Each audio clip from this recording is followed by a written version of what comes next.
Assalamualaikum warahmatullahi wabarakatuh. Kam jirtan kabajamtoota fi jaalatamtoonni hordoftoonni barsiisaa Oromoo alhamdulillah ani naga kooti nageenyi fi kan jaalalaa kan kabajaalaa bakki jirtan maratti nagahu.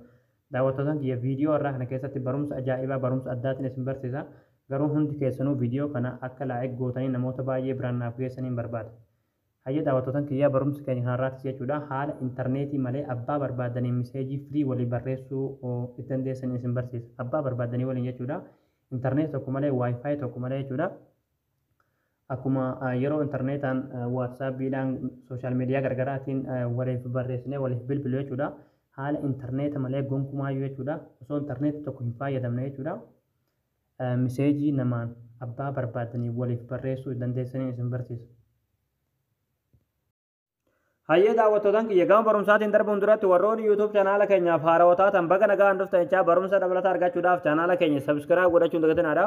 Yeroo sabskiraabii gootan barumsuun asirratti dabarsinu guyyaan nama dura akka isin bira ga'uuf mallattoo notifikashinii sana kilikii godhaadha achi booda ool kajettoon irra kayyadhaadha. Viidiyoo keenya namni baay'ee dargee kan irraa fayyadamu laayik godhaadha. Barumsaan garaadhaa isin darbee YouTube chaanaala keenya jala seenaadha. Viidiyoo baay'eetu jira irraa baradhaadha. Egaa gabanumaan hanga barumsaan dabarsaa hanga xumura viidiyoo kiyyatti obsaan afaana xuraan hordofaan sinin jira.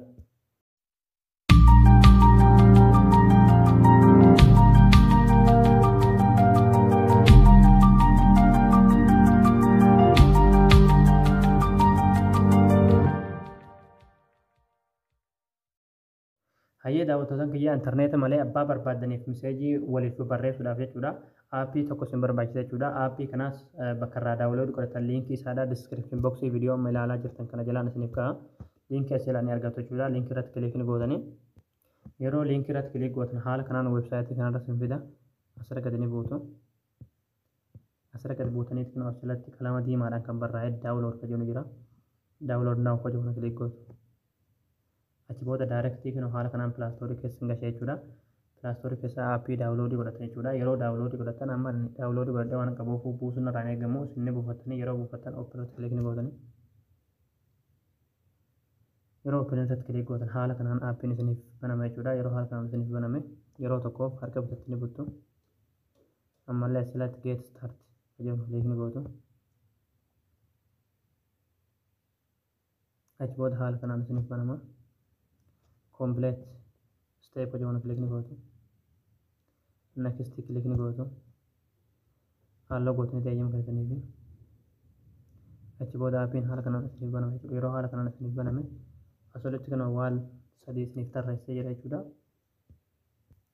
hayya daawwattotaan kiyyaas jiboota jechuudha start podcast mode ka joona klik goto jechuudha achi boda apin kuni bultootaan kan dalagu jechuudha bultoota yeroo isin jedhu meetira meeqatti buta jechuudha isin galee fageenyatti buta jechuudha namni inni isin barreessuu barbaadaniifis aappii kana ni buufata achi booda alaaxuun aappii kanaan intarneeta malee wal quunnamuu dandeessan jechuudha isin galee viidiyoo kana namni baay'een arga kan irraa fayyadamu laayik sheer gootanii namoota baay'ee biraan gahaadhaan isin jaa egaa daawwattootaan kiyyaa barumsa keenya har'aadha asirratti raawwataa barumsa babbareedaa akkana argachuudhaaf chaanaala keenyaaf haarawaa ta'an sabskiraayib gootanii maatii keenya hunda gatinadha barumsa biroota nagolti deebinutti waan hordoftaniif galatooma.